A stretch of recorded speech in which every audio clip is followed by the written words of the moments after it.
old trace. When you're coming down the Natchez Trace going toward Tupelo, you pass the Marietta Baldwin exit and you get to a place on down here a few miles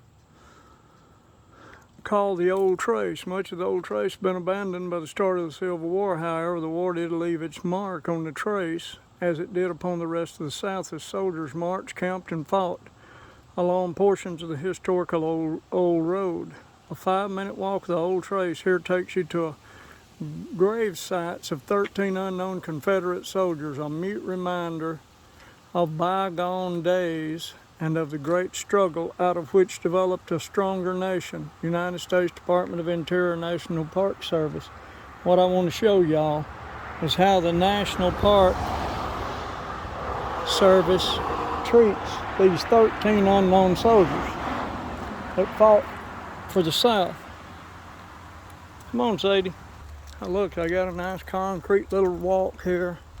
They spent all this money on this nice little walk. Wait till I show y'all up here. Okay, look, the concrete trail ends. And here's what the trail turns into. And you walk about 1,000 feet up through here. And this is what you come to.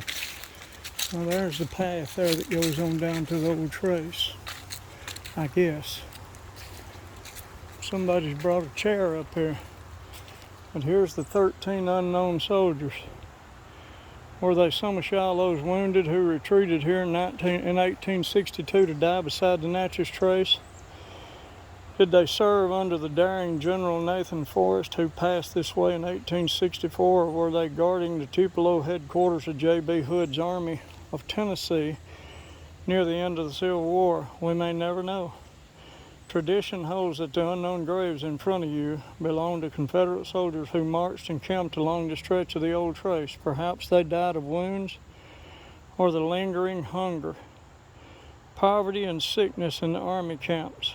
Their simple grave markers face backwards toward the trace, so travelers might read and remember. The original grave markers may have borne names, but they disappeared long ago. In 1940, Senator Theodore Bilbo arranged for marble headstones, but they were stolen. The National Park Service erected the headstones now in place.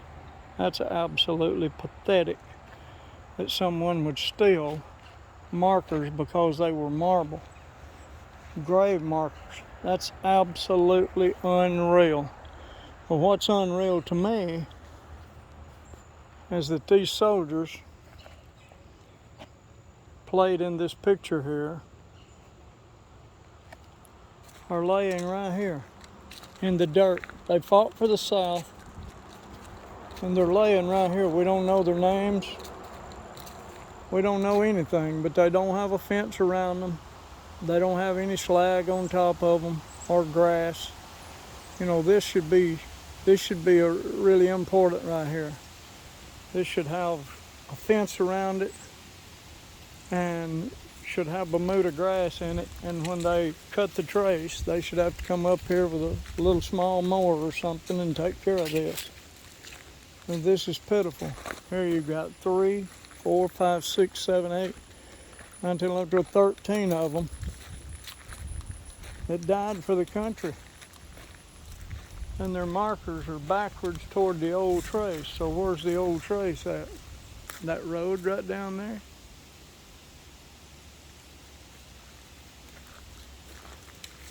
I don't know, this hurts my feelings right here.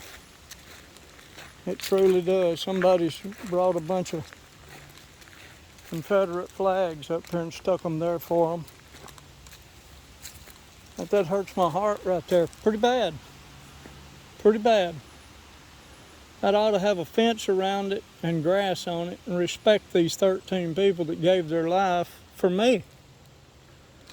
For me to have what they thought was freedom, but they were fighting to free the slaves. Oh me, I just walked through a big, huge spider web. Oh me.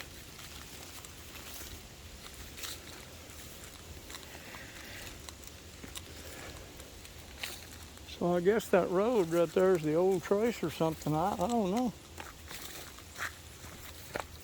Come here, baby. You can't go down there. Come on. Come on, you can't go down there. Wow. Got spider all over me. Just a little bit of white sand here in the woods.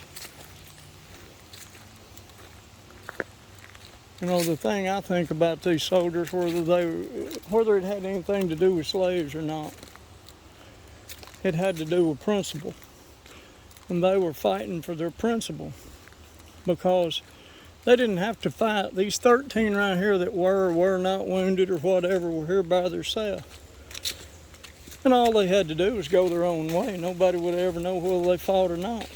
But they fought and died for what they thought was right.